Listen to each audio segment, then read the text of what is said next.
साथियों, जय हिंद। आइए इस छोटे से वीडियो में उस महान हुतात्मा सपूतवीर की चर्चा हो जाए जिन्होंने हिंदुस्तान की धारा को बदल दिया, हिंदुस्तान की उस व्यवस्था को बदला जो पिछले 6000 वर्षों से चली आ रही थी। भारत की ऐसी व्यवस्था में परिवर्तन, सामाजिक परिवर्तन, राजनीतिक परिवर्तन, धार्मिक परिवर्तन और आर्थिक परिवर्तन में इस महान हस्ती का योगदान था। हम चर्चा कर रहे हैं बाबा साहब भीमराव अंबेडकर की। उस महान हस्ती की चर्चा कर रहे हैं जिन्होंने भारत की दिशा और दशा में एक नया परिवर्तन, एक नया युग देने का काम किया था।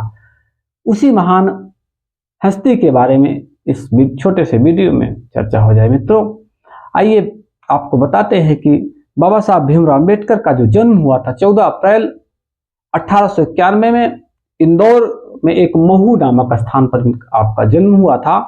और इनके पिताजी का नाम रामजी मालोजी सकपाल और माताजी का नाम भीमाबाई रामजी सकपाल था। इनकी पत्नी, जो प्रारंभिक पत्नी थी, उनका नाम था रमाबाई अंबेडकर और इनकी दूसरी पत्नी का नाम था डॉक्टर सविता अंबेडकर।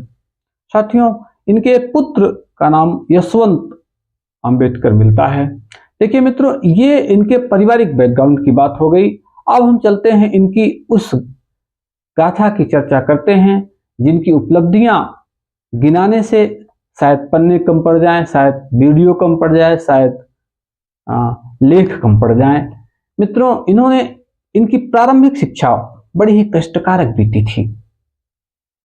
जिस पाठशाला में पढ़ा करते थे, इनके गुरुजी इनको अछूत होने के कारण कमरे से बाहर बैठाया करते थे। जिस पाठशाला में पढ़ा करते थे, इन्हें उस मटके का पानी तक नहीं पीने दिया जाता था। पाठशाला के बच्चे इनके साथ खेलते नहीं थे, इनसे कोई मित्रता नहीं करता था। बड़ी ही संघर्ष भरी कहानी थी बाबा साहब भीमराव अंबेडकर की। मित्रों,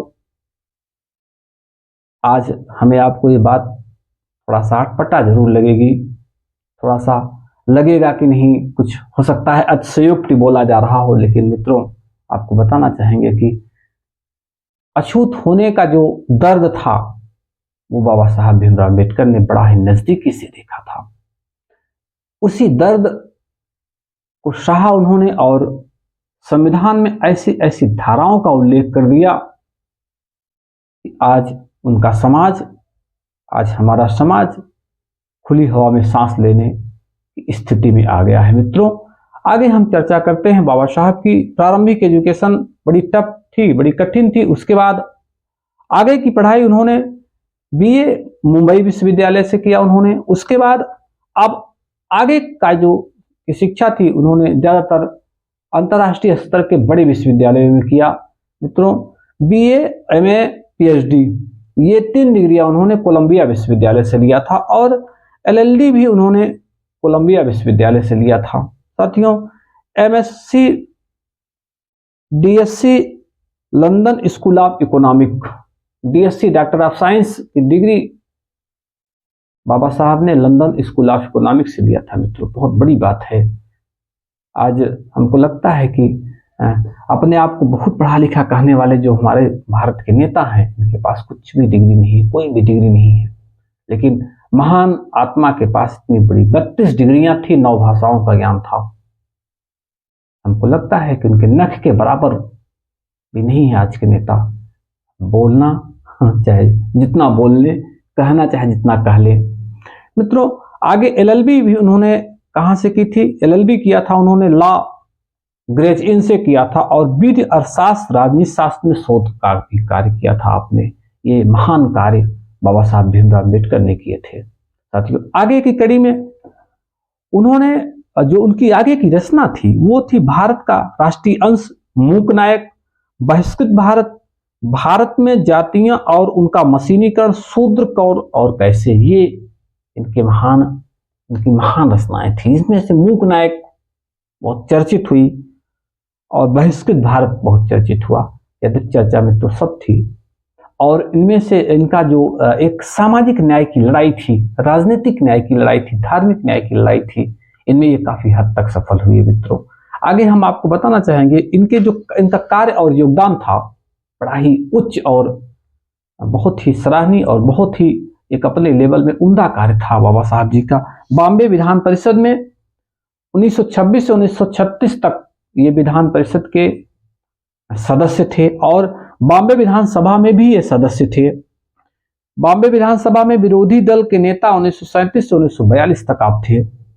मित्रों, श्रम मंत्री वायसराय की कार्यकारिणी में इन्होंने 1942 से 1946 में इस पद को संभाला था। भारतीय संविधान निर्मात्री की प्रारूप समिति की आप अध्यक्ष थे। यहां से बहुत बड़ा काम और बहुत बड़ा योगदान प्रारंभ होता है बाबा साहब भीमराव अम्बेडकर का। मित्रों, और यही नहीं, भारत में प्रथम कानून मंत्री नेहरू सरकार में जब आपका देश आजाद हुआ 1947 में 15 अगस्त को बाबा साहब भीमराव अम्बेडकर ने कानून और न्याय मंत्री के पद का शपथ लिया। यदि बाद में हिंदू कोड बिल को लेकर इन्होंने वहां से त्यागपत्र भी दे दिया था, लेकिन एक हिंदुस्तान के बड़े पद पर बैठने का काम किसने किया था? बाबा साहब भीमराव अम्बेडकर ने। ये बहुत दलितों के लिए, पिछड़ों के लिए बहुत ही गौरव की बात थी साथियों। जब हमारे आपके बाप दादा और दादा ऐसे घूमा करते थे, इनके पास कोई सुविधाएं नहीं थी, कोई शिक्षा नहीं था, कोई संस्कार नहीं था। उस समय बाबा साहब भीमराव अम्बेडकर के पास बहुत कुछ था। ये हमारे और आपके समाज के लिए गौरव की बात है। ये छोटी बात नहीं है, बहुत बड़ी बात है। मित्रों, आगे आपको बताना चाहेंगे कि राज्यसभा, ये आजादी के बाद राज्यसभा सदस्य बॉम्बे राज्य से बने 1952 से 1956। मित्रों, 1956 में इन्होंने बौद्ध धर्म को ग्रहण किया। जो सनातन धर्म का दर्द था, ये सहते सहते एकदम से लाचार हो गए, तब उन्होंने 1956 में बौद्ध धर्म को ग्रहण किया। मित्रों, उसके बाद अब इनके कार्यों में कुछ ऐसी बातों को जो इनको अलग करती है।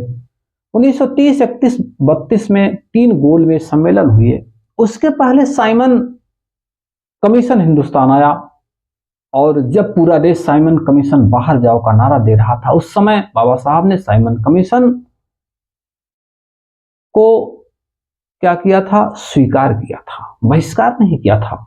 उसके पीछे बहुत बड़ा रीजन था। मित्रों, आजादी कब और कैसे किन लोगों को मिलेगी, इसके लिए भी बाबा साहब बहुत चैतन्य थे कि आखिर आजादी अगर मिल जाएगी तो सवर्णों को मिलेगी, आखिर हमारे समाज के लोगों का क्या होगा? साइमन कमीशन का ध्येय यही था। तो इसकी लड़ाई उन्होंने लड़ा और साइमन कमीशन का समर्थन किया। बहुत बड़ी सोच थी बाबा साहब की। और तीनों गोलमेज सम्मेलनों में लंदन ये पहुंच गए। बाबा साहब भीमराव अम्बेडकर लंदन पहुंचे तीनों गोलमेज सम्मेलनों में, और अपने पिछड़े और दलितों के लिए अधिकार की मांग पर अड़ गए। और 1932 में पूना समझौता हुआ महात्मा गांधी से और अम्बेडकर जी का। तब जाके कहीं न कहीं से आपको कुछ अधिकार, यानी दलितों और पिछड़ों को कुछ न कुछ अधिकार मिला। मित्रों, ये थी सामाजिक न्याय की लड़ाई, ये राजनीतिक न्याय की लड़ाई थी। और ऐसे में इन्होंने राजनीतिक दल भी बनाए थे। शेड्यूल कास्ट फेडरेशन, स्वतंत्र लेबर पार्टी और भारतीय रिपब्लिकन पार्टी, ये 3 राजनीतिक दल बाबा साहब ने बनाए थे। आप उस बात को भी ध्यान में रखेंगे। सामाजिक संगठन में बहिष्कृत हितकारी सभा और समता सैनिक दल, ये 2 सामाजिक संगठन भी बनाया था, जिससे कि सामाजिक व्यवस्था को आगे बढ़ा सके। धार्मिक संगठन में उन्होंने भारतीय बौद्ध महासभा का भी गठन किया था बाबा साहब भीमराव अम्बेडकर ने। और मित्रों, 6 दिसंबर 1956 को 65 वर्ष की उम्र में बाबा साहब भीमराव अम्बेडकर का देहावसान हो गया। और इनका जो स्मारक स्थल है वो है डॉक्टर अंबेडकर स्मारक स्थल नई दिल्ली, और समाधि स्थल चैत्य भूमि मुंबई महाराष्ट्र में इनका बना हुआ है। मित्रों, इनको पुरस्कार भी मिला था, और ये पुरस्कार बोधिसत्व का पुरस्कार इनको 1956 में मिला। भारत रत्न का पुरस्कार 1990 में मिला, और द ग्रेटेस्ट इंडियन का पुरस्कार 2012 में आपको मिला। मित्रों, ये पुरस्कार इनको थोड़ा सा देर से मिला, इस बात को भी आप गौर करेंगे। 1990 में बाबा साहब को भारत रत्न का पुरस्कार मिल रहा है। ये दुर्भाग्य था देश की व्यवस्था के लिए। सरकारें किसी की भी रही हों, लेकिन अनदेखा किया गया एससी की वजह से, अनदेखा किया गया पिछड़े की वजह से, अनदेखा किया गया इनकी एक जातीय व्यवस्था को लेकर। हमको नहीं लगता कि कहीं न कहीं से ये पुरस्कार इनको और पहले मिल जाना चाहिए था, अनदेखा किया गया। तो ऐसे ही नहीं महान हुए बाबा साहब भीमराव अम्बेडकर, अपने आप में एक महानायक थे और एक युग पुरुष थे और पिछड़ों दलितों के मसीहा थे। हम इस बाबा साहब भीमराव अम्बेडकर की जयंती पर कोटि कोटि नमन करते हैं कि उनकी आत्मा जहां कहीं भी हो, ईश्वर अपने चरणों में उन्हें स्थान दे, महात्मा बुद्ध उनको अपने चरणों में स्थान दे।